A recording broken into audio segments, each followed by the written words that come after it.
వివేక చూడమనేటువంటి గ్రంథంలో 470వ శ్లోకం వరకు చెప్తున్నాం. ప్రతి వారం మాదిరిగానే జరిగినటువంటి శ్లోకాలను కొద్దిగా గుర్తు చేసుకుని తక్షణ శ్లోకాల మీద వివరణ చేసుకుందాం.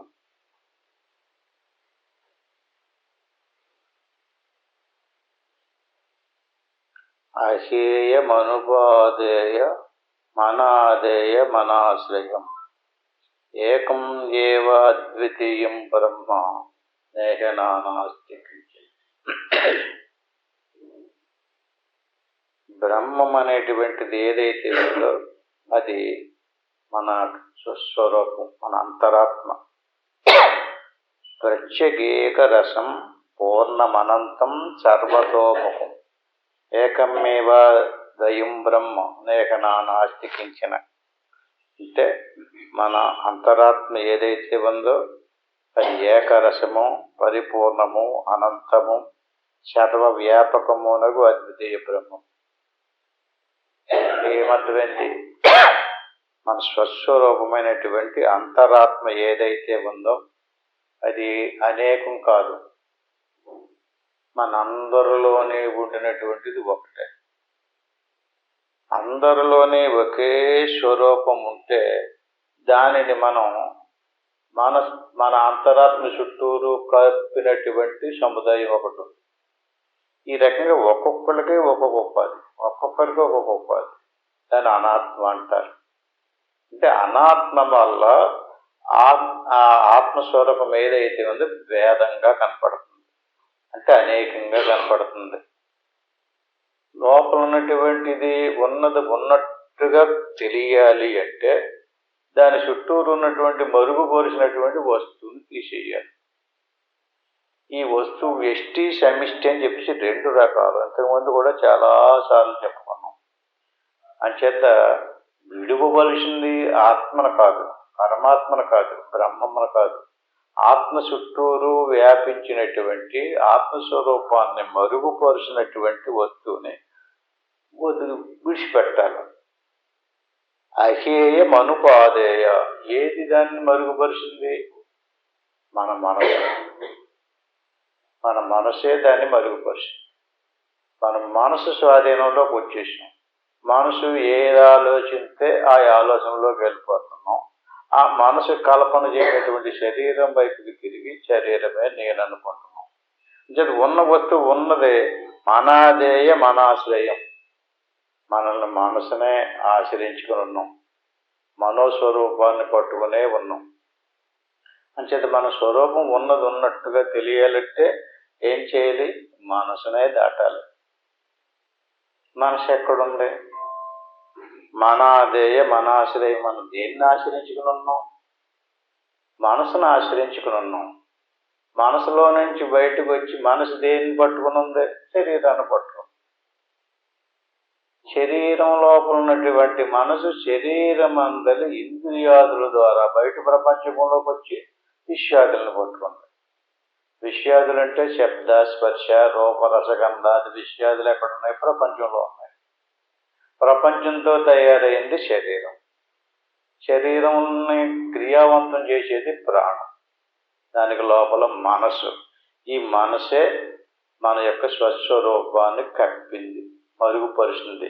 అంచేత మనసు కప్పినటువంటి ఏ స్వరూపం అయితే ఉందో ఆ స్వరూపం ఉన్నది ఉన్నట్టుగా తెలియాలి అంటే ఆ మనసునే తీయాలి. అంచేత మనసును తీసేసారు అనుకోండి, ఇప్పుడు మీలోను మాలోను అందరిలోని ఒకే స్వరూపం ఏకమేవ ద్వయం బ్రహ్మ నేహనానాస్తి. అంటే సర్వవ్యాపకమైనటువంటి దేవుడి సాక్షాత్కారం అవుతుంది.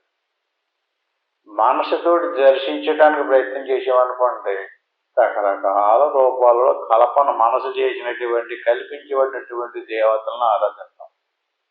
అంటే మనసు ఇంద్రియాదుల ద్వారా వచ్చి దేవుడు ఇలా ఉండాలి, ఇలా ఉండాలి, దేవుడు కనుక దేవుడు ఎంత గొప్పవాడు కనుక అని చెప్పేసి మన మనసు కల్పన చేసి మనసు కల్పన చేసేటువంటి వస్తువులన్నిటిని వదిలి మనసును కూడా వదిలి ఉన్నది ఉన్నట్టుగా లోపల ఉన్నటువంటి స్వరూపాన్ని చూడాలంటే అది ఎలాంటిది?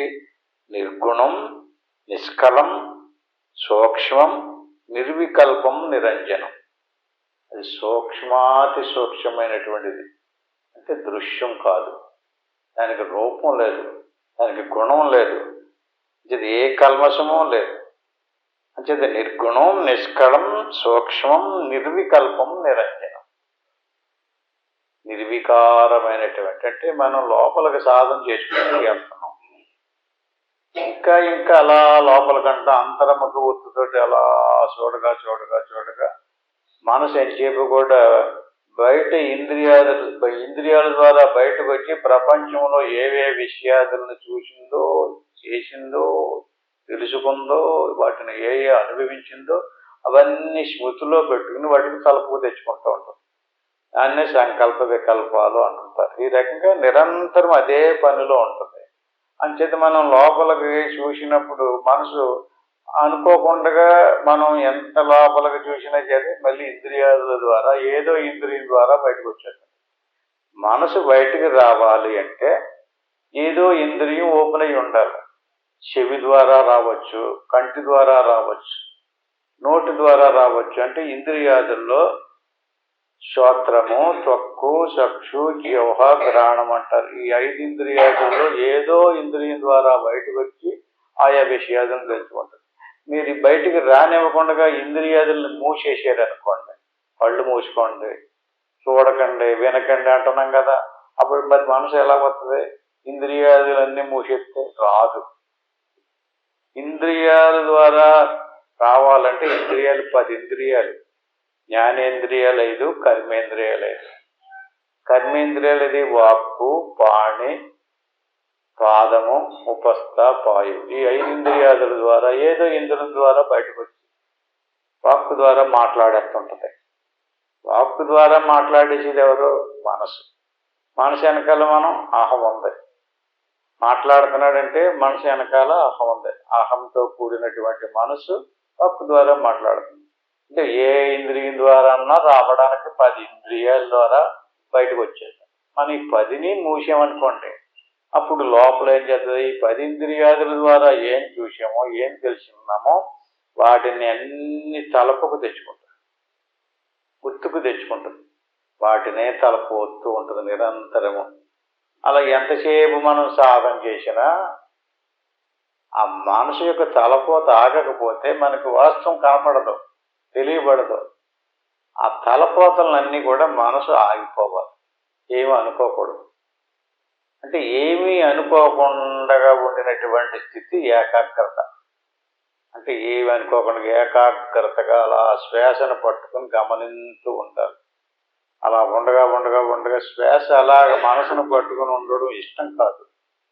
అందుకని అనేక యుగాల నుంచి అనేక సంవత్సరాలు అలా బహిర్ముఖంగా అలవాటు పడిపోయింది మనసు.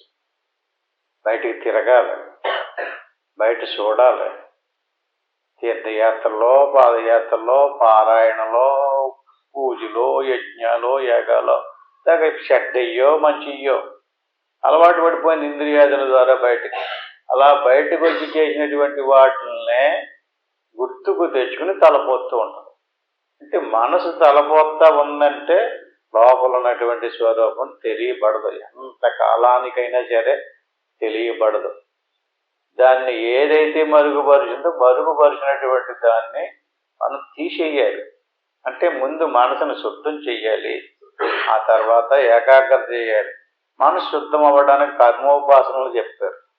అంటే ఈ పాదయాత్రలో, తీర్థయాత్రలో, పారాయణంలో, పూజలు మనసు శుద్ధం అవ్వడానికి పనికొస్తాయి. అక్కడ ఏకాగ్రత అవ్వదు. ఏకాగ్రత అవ్వాలంటే ధ్యానంలోకి రావాలి. ధ్యాన మార్గంలోనే మనసు ఏకాగ్రత అవుతుంది. ధ్యానంలోకి వచ్చిన తర్వాత మనసును తీసేయాలి, అది జ్ఞాన మార్గం. అప్పుడు జ్ఞానే పరిసమాప్యతే అన్నాడు భగవద్గీతలో. జ్ఞానం కలిగితే పూర్తయిపోయింది చేసిన పని. అంటే కర్మ, ఉపాసన, యోగం, జ్ఞానం. జ్ఞానే పరిసమాప్యతే. ఇంక చెయ్యాల్సినటువంటి పని లేదు. జ్ఞానంలోకి వచ్చినప్పుడు మనసును వదిలేసాడు అనమాట. యోగంలో మనసును ఆపాడు, జ్ఞానంలో మనసునే తీసేసాడు. మరి కర్మోపాసనలోనూ మనసు తీసుకుని మనసుతో పాటు ఇంద్రియాదుల ద్వారా కర్మోపాసనం చేశాడు. దానివల్ల పుణ్యం వస్తుంది. ఆ పుణ్యఫలాన్ని అనిపించడానికి మళ్ళీ మళ్ళీ జన్మలు వస్తూ ఉంటాయి. మోక్షం రాదు. మోక్షం రావాలంటే మనసును శుద్ధం చెయ్యాలి, ఏకాగ్రత చెయ్యాలి, నిరుద్ధం మనసునే దాటిపోవాలి. ఎవడైతే మనసును దాటిపోయాడో అటువంటి వాడికి ఆ లోపల ఉన్నటువంటి అనురూప్య స్వరూపం మనోవాచామగోచరం. ఏంటండి ఇది? ఈ శ్లోకానికి అర్థం అనిరూప్య స్వరూపం.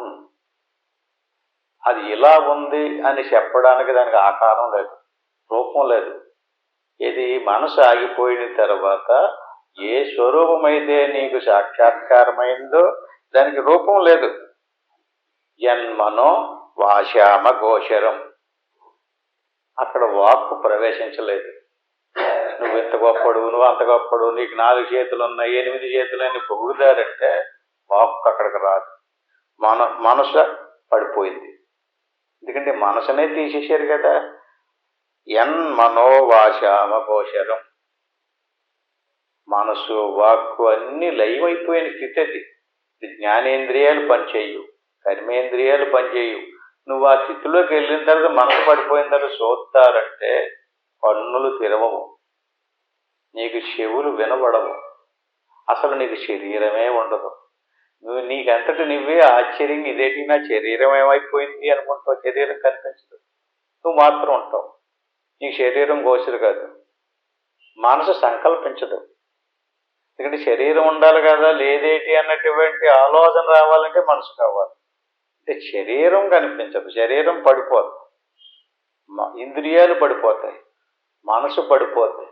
అన్నీ పడిపోయినప్పుడు అనిరూప్య స్వరూపం మనోవాచామగోచరం. ఇంకా మనసుతోటి తెలుసుకోవటం కుదరదు, వాక్కుతోటి వర్ణించడము కూడా కుదరదు. నీ స్వరూపం అది.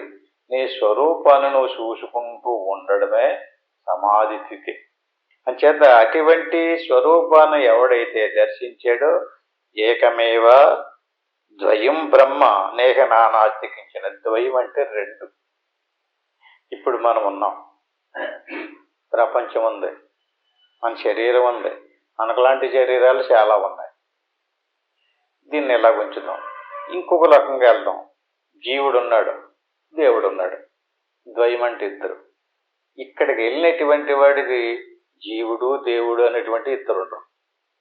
ఇది దేవుడు లేడు, జీవుడు కూడా లేడు. మరి ఏముంది అక్కడ? ఏకం ఏవ అద్వితీయం బ్రహ్మ. ఇక్కడికి వచ్చినప్పుడు జీవుడు వచ్చాడు, దేవుడు వచ్చాడు, జగత్తు వచ్చింది. జీవుడు దేవుడు 2, జగత్తు కూడా కలుపుకుంటే 3.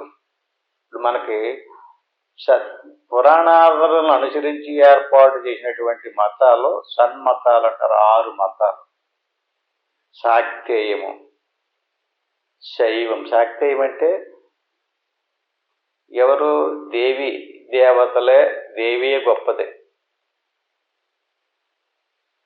శైవం అంటేనో ఈశ్వరుడు గొప్ప, ఈశ్వరుడు మతం. దేవి మతం లేక శైవ మతం ఈశ్వరుడు. వైష్ణవ మతం విష్ణుమూర్తి. శాక్తేయము, శైవము, వైష్ణవము, గాణాపత్యము, కౌమారము, సౌరమము. ఈ పురాణాదులను బట్టి 18 పురాణాదులలో వర్ణించబడినటువంటి దేవుళ్ళు 6. ఈ 6 అనుసరించి 6 మతాలు ఏర్పాటు చేశారు, పురాణాలతో కూడిన మతాలు. పురాణాల కంటే ముందున్నటువంటి వేదాలు, వేదాలలో వర్ణించినటువంటి యజ్ఞాలు, అశ్వమేధ యాగము, రాజసూయ యాగము, గోమేధ యాగము, అజయమేధ యాగము. అప్పుడు యాగాలు చేసేవారు, యజ్ఞాలు చేసేవారు. వేదాలలో చేసేటటువంటి యజ్ఞాలు మహారాజులు పట్టుకుని చేయించేవారు. డబ్బుతోడు, పెద్ద ఖర్చుతోడు కూడుకున్నటువంటి సమిష్టి యజ్ఞం. అదే పురాణాల్లోకి వచ్చేటప్పటికి వ్యష్టి పూజ, సమిష్టి. అందరూ చేయక్కర్లేదు, దేవుడి మట్టి కాడే ఒక దేవుడిని ఇంట్లో పెట్టుకుని మీ అంతటి మీరే చక్కగా స్నానం చేసి ఆ దేవుడి దగ్గర పండో ఫలమో పువ్వో పసుమో పెట్టుకుని ఒక అగరత్తి వెలిగించి దండం పెట్టుకోవచ్చు, చక్కగా పూజ చేసుకోవచ్చు. ఇది వ్యష్టి. యజ్ఞం అలా కుదరదు, సమిష్టి అందరూ చెయ్యాలి. అంటే అందరూ చేయటానికి కష్టంగా ఉండేది కనుక అనుకూలంగా ఎవరి మట్టి కాళ్ళే, ఎవరింట్లో వాళ్ళే, ఎవరున్నా కాడ వాళ్ళే చేసుకునేటట్టుగా యష్టి పూజ దేవతలు. అది కూడా మళ్ళీ ఎవరికి నచ్చిన దేవుడిని వాళ్ళు పూజించుకోవచ్చు. దేవుడు కావాలంటే దేవుడిని, రాముడు కావాలంటే రాముడిని, కృష్ణుడు కావాలంటే మీ ఇష్టం వచ్చినట్టు దేవతను మీరు ఆరాధించుకోవచ్చు. అది యష్టి పూజ. మరి ఈ మతాల కంటే వేదాంతపరమైనటువంటి ఉపనిషత్తు మతాలు 3. అవి అంటే ద్వైతము, విశిష్టాద్వైతము, అద్వైతము. ద్వైతం అంటే జీవుడు దేవుడు ఇద్దరే, ఇద్దరున్నారు. ద్వయం అంటే 2. విశిష్టాద్వైతం అంటే జీవుడు దేవుడు ప్రకృతి కూడా ఉంది, 3. అద్వైతము జీవుడు దేవుడు ప్రకృతి కూడా 3 లయమైనటువంటి స్థితిలో ఉండేటువంటిది బ్రహ్మము, అది అద్వైతం. ఇప్పుడు మనం నిరంతరము బోధించేటటువంటి మన మతం, మన సిద్ధాంతం అద్వైత మతం. ఏమని చెప్తుంది ఇక్కడ? అనిరూప్య స్వరూపం యన్మనోవాచామగోచరం. అద్వైతం ఎప్పుడవుతుంది? ఇప్పుడు మనం ఆల్రెడీ ద్వైతంలోనో విశిష్టాద్వైతంలోనే ఉన్నాం. మన అద్వైత సిద్ధాంతంలో ధ్యానాన్ని ప్రతిపాదించారు. అలాగని చెప్పేసి మీకు నచ్చినటువంటి దేవతోపాసన కూడా చేసుకోవచ్చు. ఎందుకంటే ద్వైతంలోనే ఉన్నావు కనుక ఆరాధన చేయొచ్చు. మీకు ఇష్టం వచ్చిన దేవుడిని ఆరాధన కూడా చేసుకోవచ్చు, ధ్యానం కూడా చేసుకోవచ్చు. మిగతా చోట్లలోకి వెళ్ళేటప్పటికి ధ్యానం చేయటానికి వీలు లేదు. వాళ్ళు ప్రతిపాదించినటువంటి దేవుణ్ణే ఆరాధించాలి. ఇక్కడ దేవుణ్ణి ఆరాధించవచ్చు. ఎందుకంటే అద్వైత సిద్ధాంతం ఎప్పుడు చెప్పారు, ఎక్కడ చెప్పారు? అన్నీ పడిపోయిన తర్వాత అద్వైతం.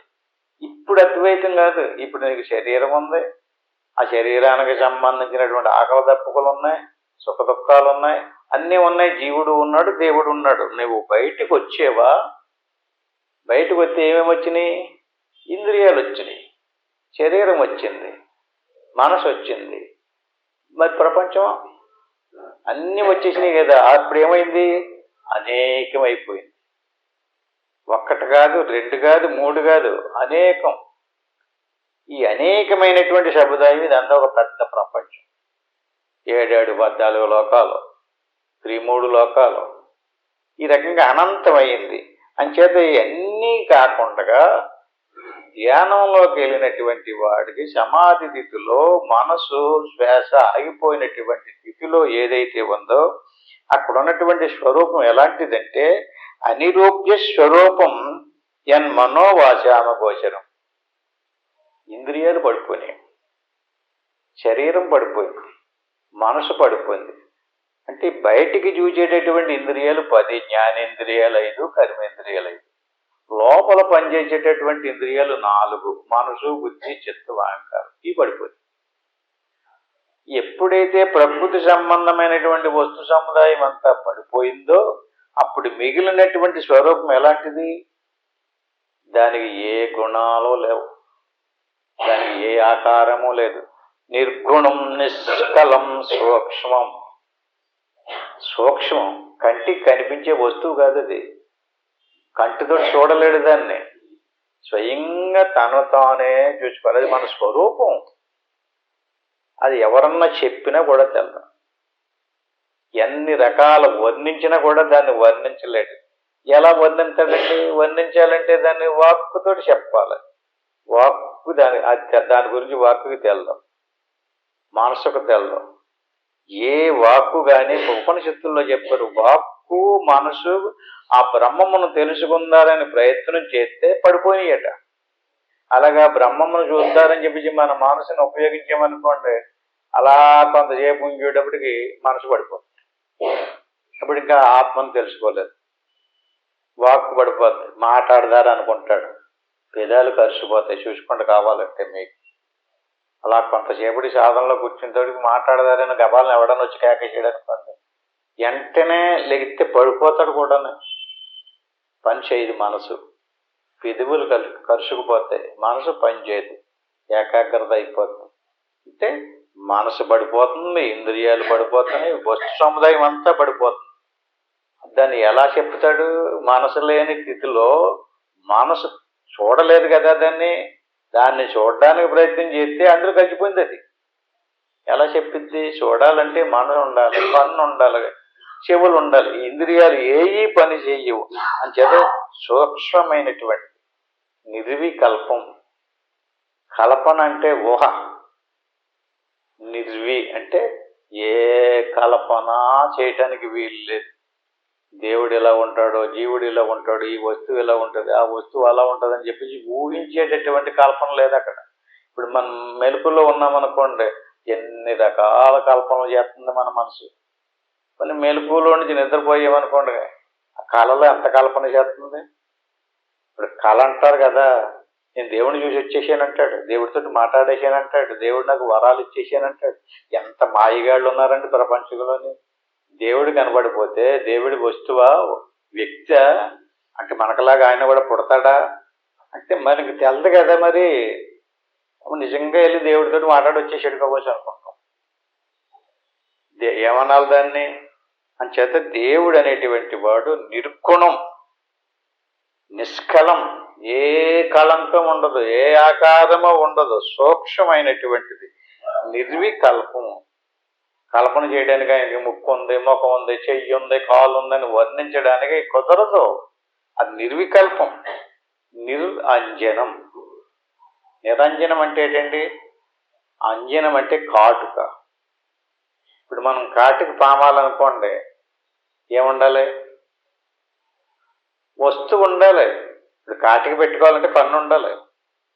కన్ను లేదు, ఎక్కడ పెడతాడు? ఏదైనా పామాలు ఏదైనా రాయాలనుకుంటే కాగితం ఉండాలి, లేకపోతే పలక ఉండాలి. లేకపోతేనో నిరంజనం. దేవుడికి ఏదైనా పాముదారంటే లేదు, అది అంజనం, కుదరదు, కంటికి కనిపించదు, అది ఆకారం కాదది. అంచేత నిరంజనం, నిర్వికల్పం. అటువంటి అద్వితీయమైనటువంటిది, ద్వితీయం కానటువంటిది, రెండవది కానటువంటి ఏకమైనటువంటి స్వరూపం ఆత్మ. అంటే మనందరిలోనే అదే స్వరూపం, అదే ఆత్మ, అదే పరమాత్మ, అదే బ్రహ్మము. ఆ బ్రహ్మమే మన స్వరూపం. అహం బ్రహ్మస్మి. ఇప్పుడు వచ్చేటప్పటికి నువ్వు మనిషివే, నువ్వు స్త్రీవే, పురుషుడివే. ఇప్పుడు ఇక్కడ నీకు స్థాయి ఉంది. ఆ స్థాయి ఎక్కడి నుంచి వచ్చింది? నువ్వు ముందు చేసిన ప్రారబ్ధ కర్మ. ప్రారబ్ధ కర్మతో మనకి శరీరం నిర్మితమైంది. ఆ శరీరాన్ని పుట్టిన దగ్గర నుంచి పోషించడం, చక్కగా కాపాడుకుంటున్నాం. దానికి ఆకలి దప్పుకలు ఉన్నాయి, సుఖ దుఃఖాలు ఉన్నాయి, శోకమోహాలు ఉన్నాయి, అన్ని గొడవలు ఉన్నాయి. ఇదే దేవుడు అంటే నీవే దేవుడు అన్నారనుకోండి, దీన్ని దేవుడు అని చెప్తులేదు శాస్త్రం. దీన్ని తీసెత్తే ఉన్నటువంటి స్వరూపం దేవుడు. దీన్ని తయారు చేయి వచ్చిందనుకోండి, ఈ స్వరూపం వచ్చింది.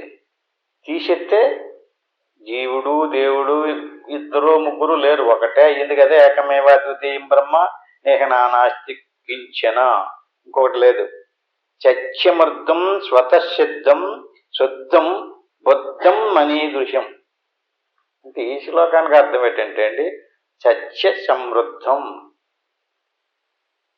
అది ఏదో చేయటం వల్ల రాదు. నిత్యమైనటువంటి స్వతసిద్ధం. అంటే మన స్వరూపం కల్పన చేయలేదు, బ్రహ్మదేవుడు సృష్టించలేదు, విష్ణుమూర్తి సృష్టించలేదు, ఈశ్వరుడు సృష్టించలేదండి. అది స్వతసిద్ధం. బాగా గుర్తుపెట్టుకోండి, మీకు ఎవ్వరూ కారకులు కాదు. ఇప్పుడు మన శరీరం ఉందనుకోండి, శరీరానికి తల్లిదండ్రులు ఉన్నారు. దీనికి జన్య జనక సంబంధం అంటారు. తల్లి తండ్రి లేకుండా శరీరం రాదు ఎవరికైనా సరే. కానీ దేవుడికైనా సరే శరీరం రావాలంటే ఆయనకి కూడా తల్లిదండ్రులు ఉండాలి. తల్లిదండ్రుల ద్వారా శరీరం వచ్చింది. మన స్వరూపము ఎలాంటిది?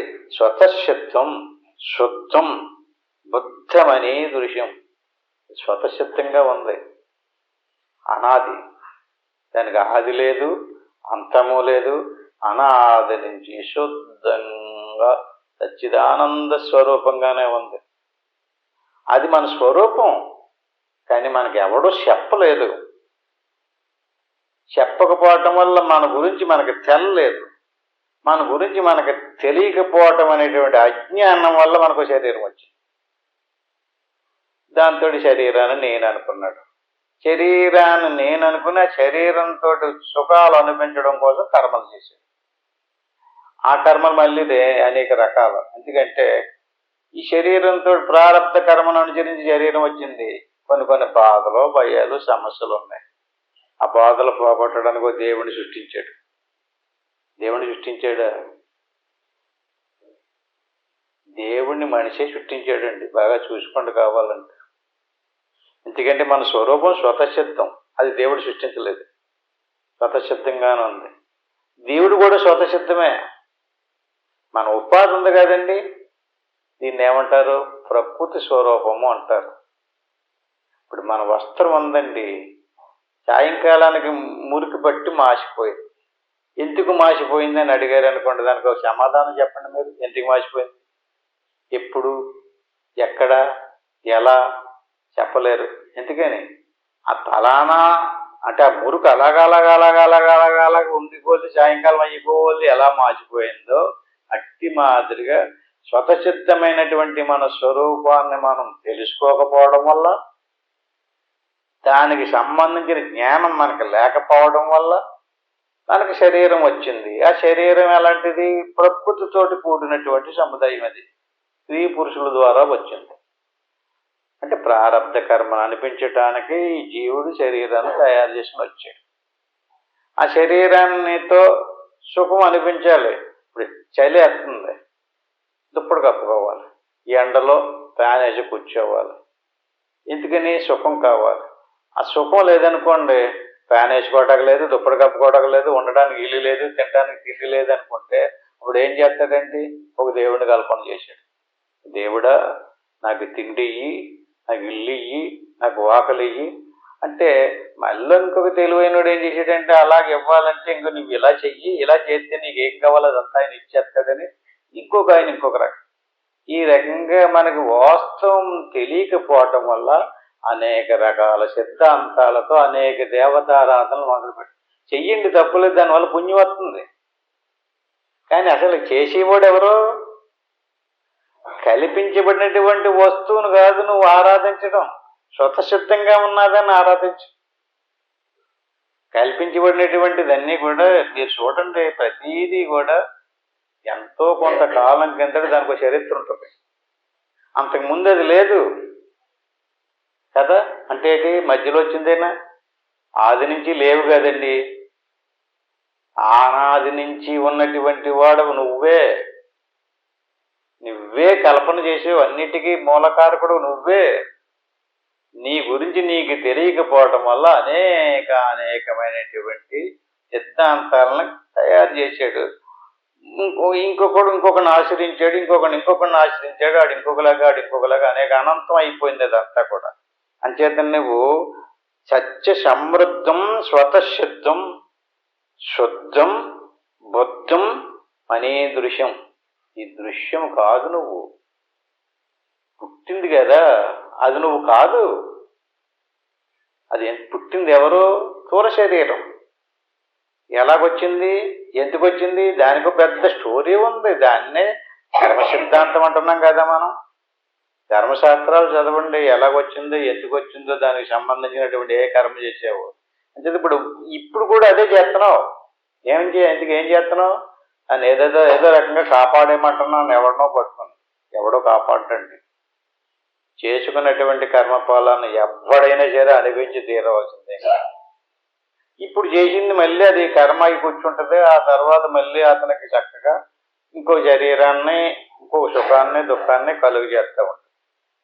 అందుకని నీ శరీర ప్రాణమానసాదుల్ని దాటి స్వతసిద్ధంగా ఉండేటటువంటి నీ స్వరూపాన్ని సాక్షాత్కరింపజేసుకుంటే కర్మ నశించదు. ఇంక మళ్ళీ నీకు ఇంకో శరీరం తగులుకోదు.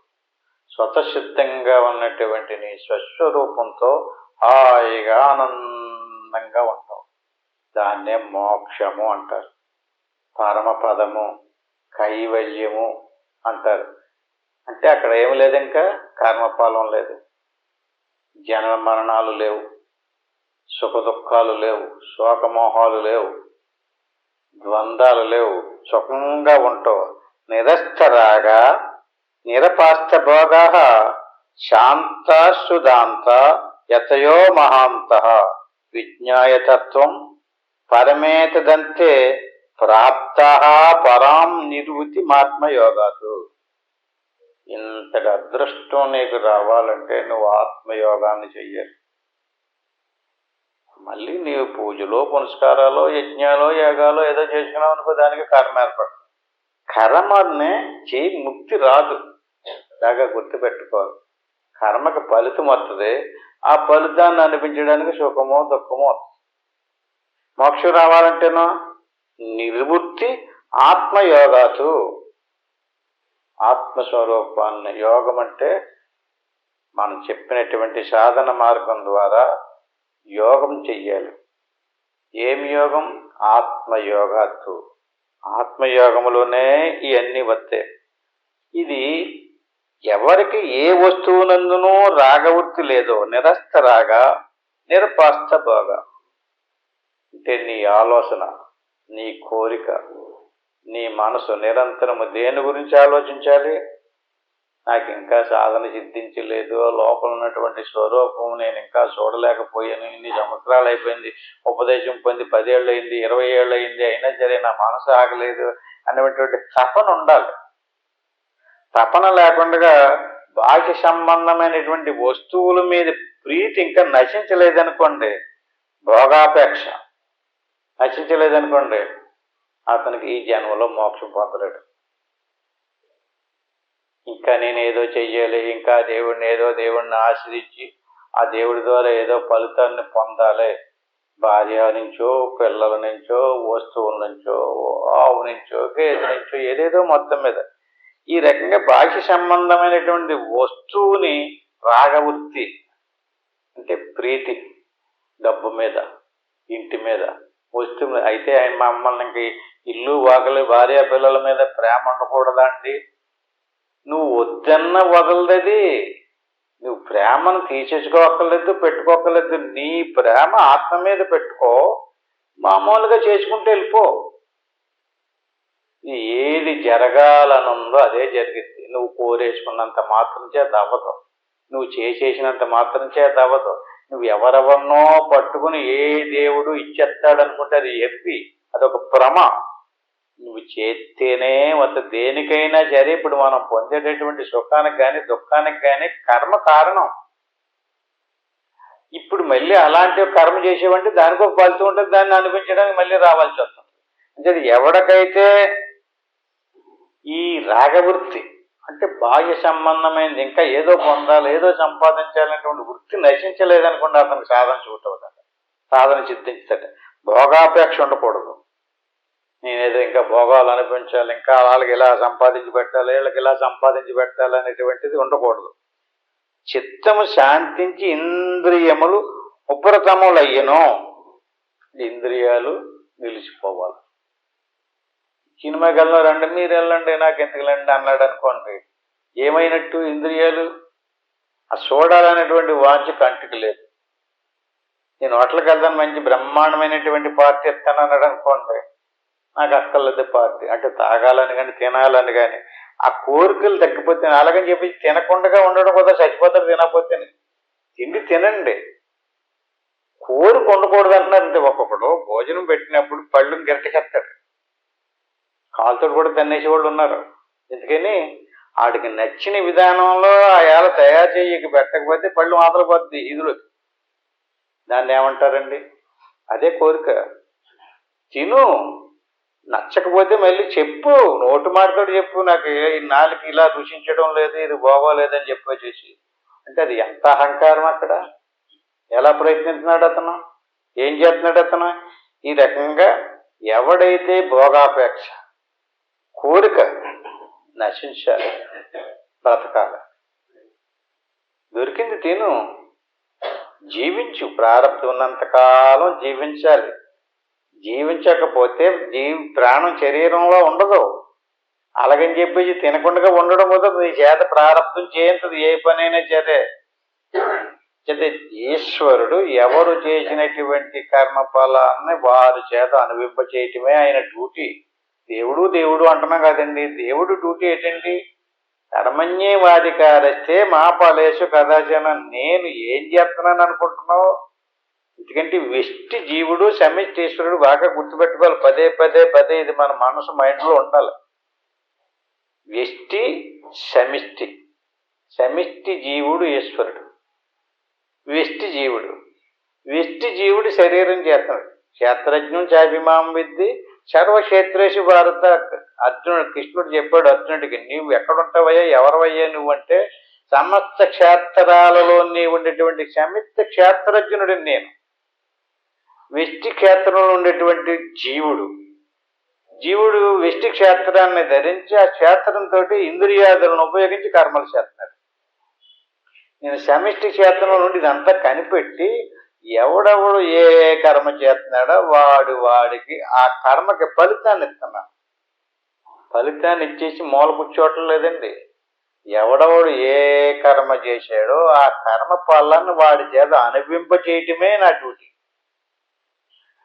ఇన్ని కోట్ల జీవరాశులు అందరూ ఎవరెవరు దేవతలు, రాక్షసులు, మనుషులు, పశువులు అందరి చేత వారి వారి ప్రారంభ కర్మనే ఆ ఫలాన్ని వారు చేత అనుభవింప చేస్తుంటాడు. దాన్ని ఎవ్వడూ మార్చడం పొందుతుంది.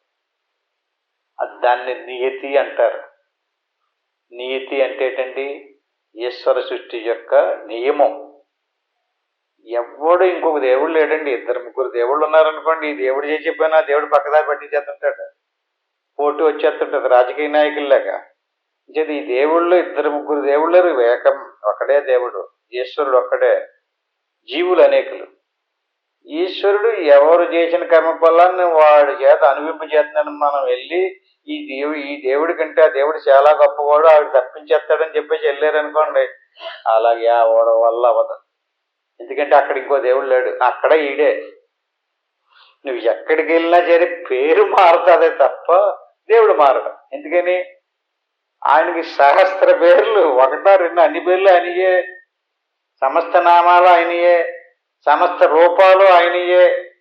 ఎక్కడికి వెళ్ళి ఏ బూతులో దూరినా, ఏ దేవాలయానికి ఏ గుళ్ళోకి వెళ్ళినా సరే అక్కడ ఆ దేవుడే, ఇక్కడ దేవుడే. ఏ దేవుడైనా సరే పేర్లు రూపాలు మారుతుంటాయి అంతే.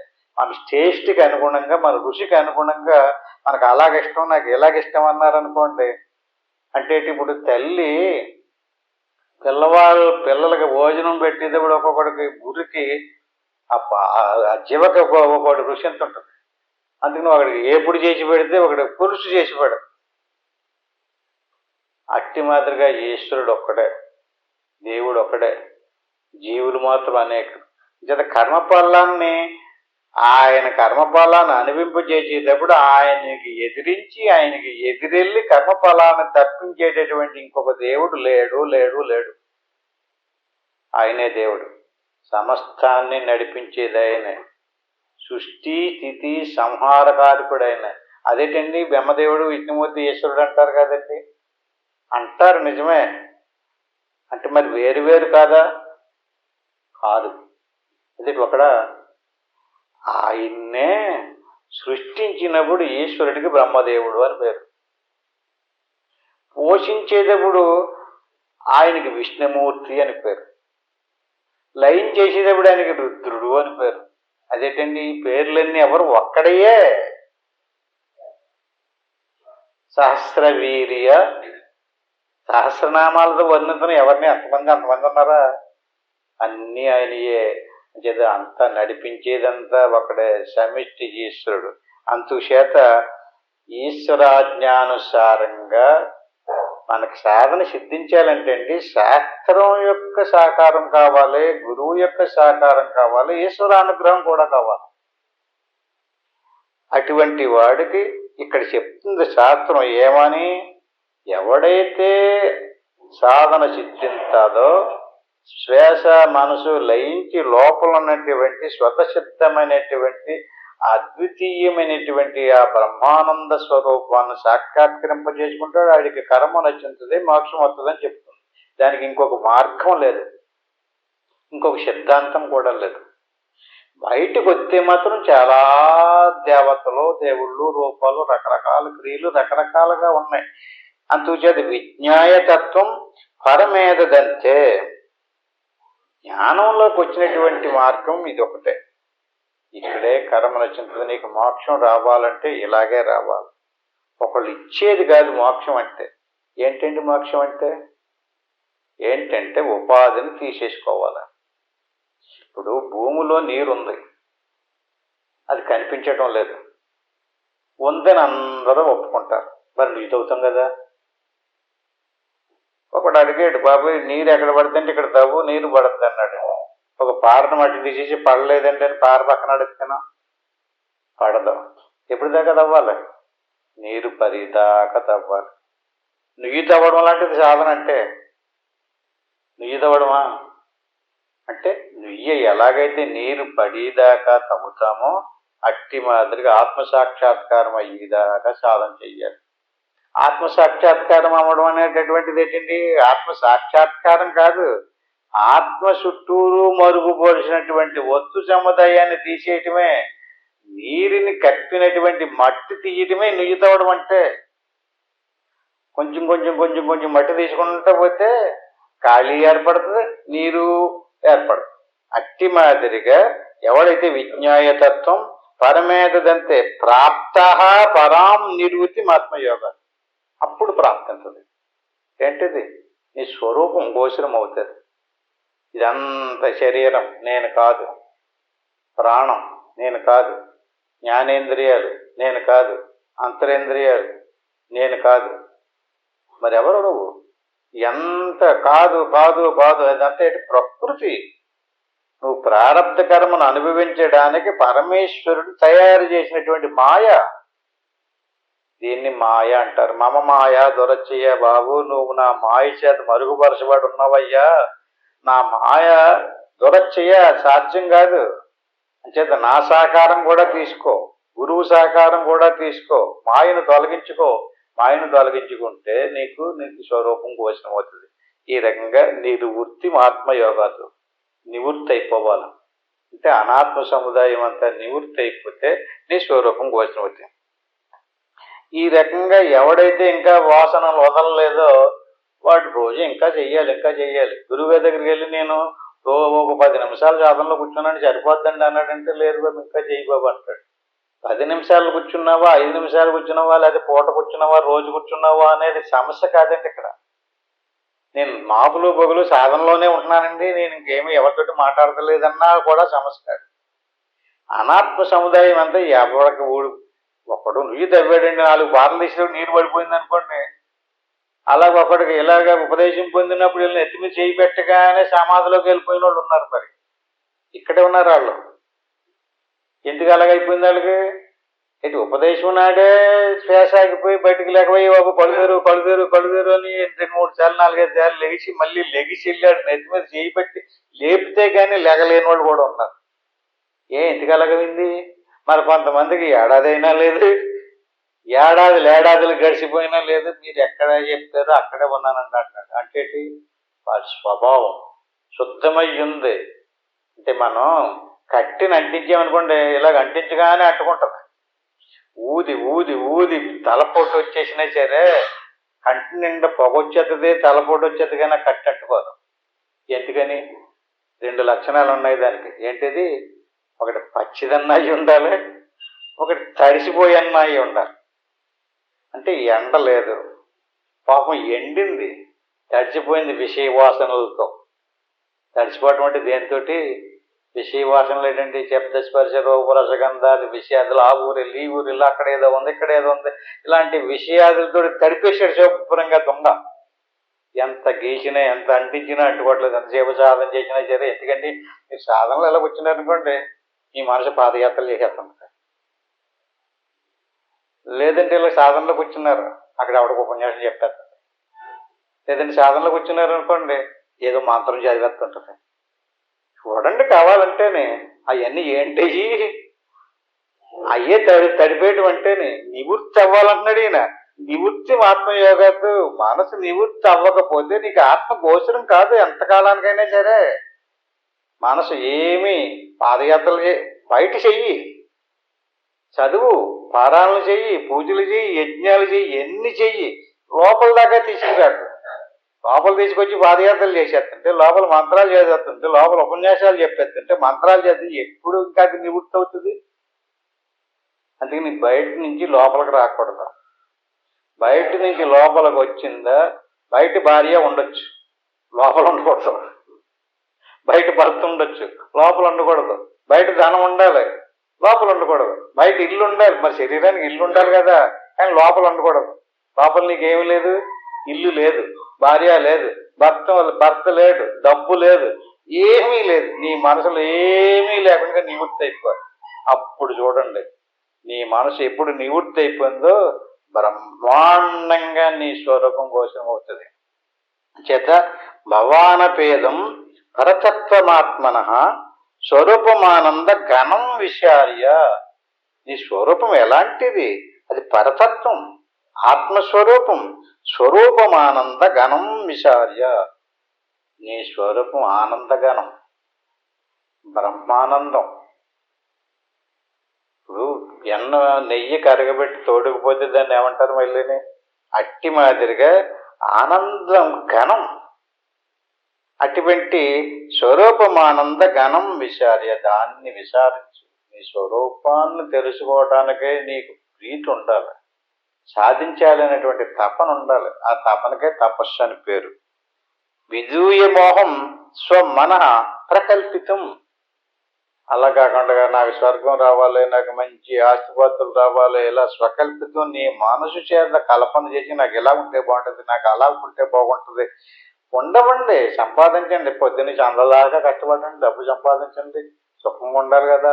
భార్య ఉండాలి, భర్త ఉండాలి, పిల్లలు ఉండాలి, ఇల్లు వాకలు అన్నీ ఉండాలి. వద్దంటలేదు ఇక్కడ. కానీ ఎక్కడ ఉండకూడదు? ఇలా కూర్చోగానే నీ మనసు ఖాళీ అయిపోవాలి. ఎలా చేస్తారో ఏమో అనవసరం. నేను చెప్పేది ఏమంటున్నాడు శాస్త్రం? నీ మనసు శుద్ధం అయిపోవడం అంటే ఏంటండి? కూర్చోగానే గురుమంత్రాన్ని ఒకసారి అనుకో, పంచాక్షరి మంత్రం 3 సార్లు అనుకో, అంతే. అదే పనిగా ఓం నమః ఓం నమః అనమంటలేదు కదా. ఎందుకని? 3 సార్లు అయినా ఎందుకు అనుకోవాలి? దానికి ఒక లెక్క ఉంది, దానికి ఒక అర్థం ఉంది. ఆ అర్థం కోసం దాన్ని అనుకోమంటున్నాను. ఆ తర్వాత ఏమి అనుకోకు, అలా చూడు.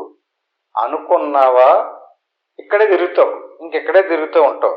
అంచేత విదూయ మోహం స్వ మనః ప్రకల్పితం. ఈ ప్రపంచం అంతా కూడా, ప్రపంచ వస్తు సముదాయం అంతా కూడా మనఃకల్పితం. మనసు 2 రకాలు, వ్యష్టి, సమిష్టి. జీవుడు 2 రకాలు, వ్యష్టి, సమిష్టి. వ్యష్టి జీవుడు. సమిష్టి జీవుడిని ఏమన్నాం? ఈశ్వరుడు అన్నాం. అట్టి మాదిరిగానే వ్యష్టి మనసు, సమిష్టి మనసు. వ్యష్టి మనసు మన మనసు చేత కల్పన చేసేదంతా కూడా వ్యష్టి మనసు. దాన్ని ప్రాతిభాషికము అంటారు. ఇది వ్యష్టి మనసు చేత కల్పించబడేటువంటి వస్తు సముదాయం అంతా కూడా ప్రాతిభాషికము అంటారు. మనసు ఒకటే, వ్యష్టి సమిష్టి. జీవుడు ఒకటే, వ్యష్టి సమిష్టి. ఎలాగో అట్టి మాదిరిగా వ్యష్టి మనసు ప్రాతిభాషికం. అంటే మన మనసు కల్పన చేసినటువంటి దృశ్య సముదాయం మనకే కనపడుతుంటుంది. చూడండి, కావాలంటే మీరు ఏదన్నా మనసులో ఏదన్నా అనుకున్నారనుకోండి, మీ మనసుతోటి ఆవు అనుకున్నారనుకోండి, మీకు ఒక్కళ్ళకే ఆవు కనపడుతుంది, మాకు కనపడదు. మీరు ఆవు అనుకున్నారనుకోండి, మాకు అందరికీ కనపడిపోయింది అనుకోండి, అది సమిష్టి మనసు. ఏమన్నా అర్థమైందా? సమిష్టి మనసుకు ఉండేటువంటి విషయం ఏంటంటే, ఆయన మనసులో ఆవు అనుకున్నాడంటే అందరికీ ఆవు కనపడిపోతుంది. అది మన మనసు అనుకుంటేనా? జీవుడు అనుకున్నాడు అనుకోండి, జీవుడు మనసు అనుకుంటే జీవుడికే కనపడుతుంది ఆ ఆవు. అంటే జీవుడికే కనపడింది కనుక జీవుడికే ప్రతిబంధకం అయింది అది. అదే అందరికీ కనపడింది అనుకోండి, అందరి జీవులకి ప్రతిబంధకం అయిపోతుంది కదా. అలాగే దేవుడు అలా సృష్టించలేదు, అందరికీ ప్రతిబంధకం అవ్వలేదు. అని చేత వ్యవహారికంగా ఉండేటటువంటి వస్తు సముదాయం అంతా ఈశ్వరుని యొక్క మనసు యొక్క కల్పన. అందుకని దానికి వ్యవహారికము అని పేరు.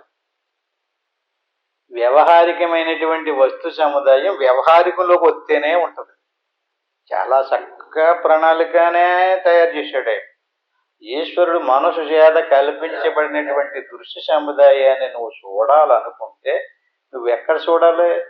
వ్యవహారికంలోకి రావాలి, మెరుగులోకి రావాలి. మెరుగులోకి వస్తేనే కనపడుతుంది. ఆ మనుషులు, పశువులు, రకరకాల దేవతలు, దేవుళ్ళు ఏమేమి ఉన్నాయి అంటున్నారో అవన్నీ కూడా నువ్వు మెలుగులోకి వస్తేనే కనపడుతుంది. అది వ్యవహారిక మనసు.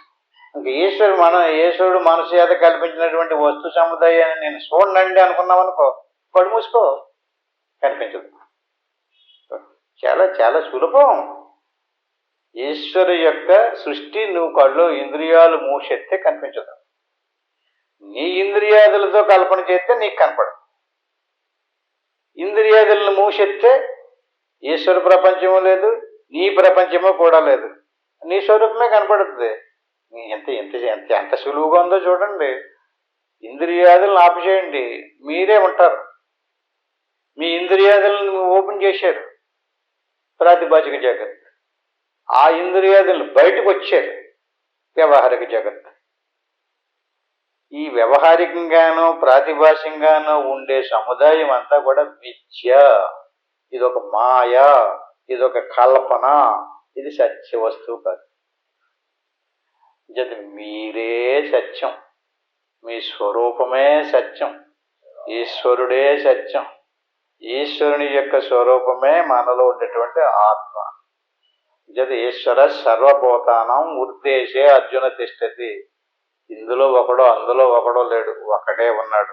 అందుచేత అటువంటి సచ్చిదానంద స్వరూపమైనటువంటి దానిని సమాధినాశాద్ వినిశ్చలాత్మన పశ్చాత్మతత్వం స్ఫుటబోధ చక్షుష నిశ్చంచయం చమ్యగ వేక్షితశ్యే శృతం శృత పదార్థో న పునర్వికల్పతే.